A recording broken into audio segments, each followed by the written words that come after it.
ये मेरा सौभाग्य है कि मुझे आज शिवरात्रि के इस पावन पर्व पर ऋषि जन्मस्थान पर आने का सौभाग्य मिला।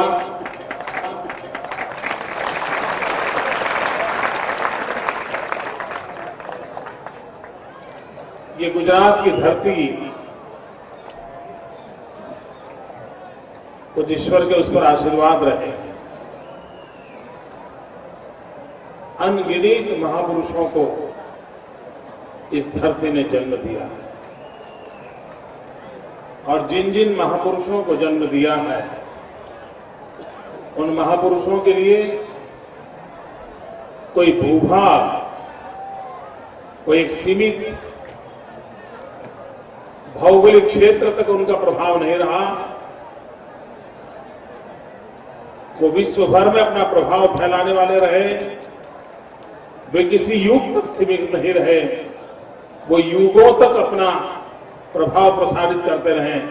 ऐसे महापुरुषों का जन्म इस गुर्जर भूमि में हुआ है और हमारा गर्व है, आनंद है कि उस भूमि की सेवा करने का हमें अवसर मिला है।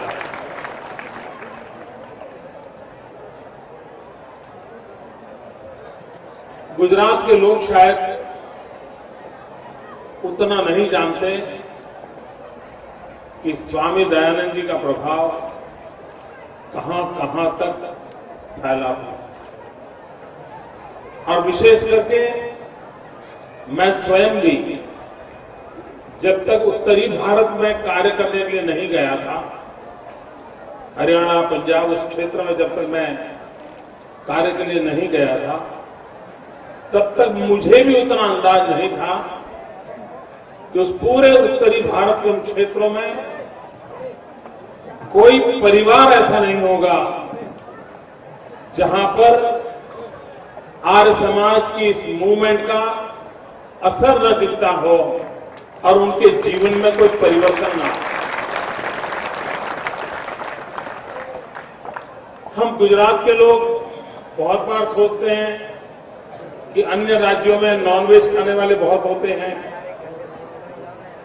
ये मोटी मोटी समझ होती है, लेकिन जब मैं उस क्षेत्र में गया, आर्य समाज के प्रभाव के कारण शाकाहारी भोजन वाले परिवार लाखों की तादाद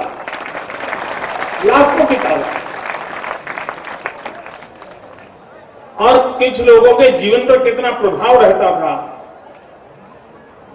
जब हरियाणा में मुख्यमंत्री हुआ करते थे चौधरी बंसीलाल जी, और उस जमाने में मैं हरियाणा में काम करता था, और कभी अगर बंसीलाल जी की कुछ ऐसी बातें थी जो आमतौर पर वो सुबह देर से उठने वाले व्यक्ति थे, लेकिन रात को बहुत देर तक काम करते थे। तो कभी मीटिंग का समय भी रात को 12 बजे देते थे और 12 बजे से रात 2 बजे तक गप्पे गोष्ठी, ये उनके स्वभाव में था। और मैंने देखा था कि मेरी उनकी निकटता भी बहुत हो गई थी वहां काम करते करते। लेकिन जब कभी विषय आता था महर्षि दयानंद जी का, वो इतने इमोशनल हो जाते थे, उनकी आंखों से ऐसे आंसू बह जाते थे, वो बात करते करते इतने भाव विभोर हो जाते। यानी वहां के जीवन में आज भी महर्षि जी का कितना प्रभाव है, वो उस क्षेत्र में अगर मैं गया ना होता तो शायद मुझे भी इतना अंदाज ना आता।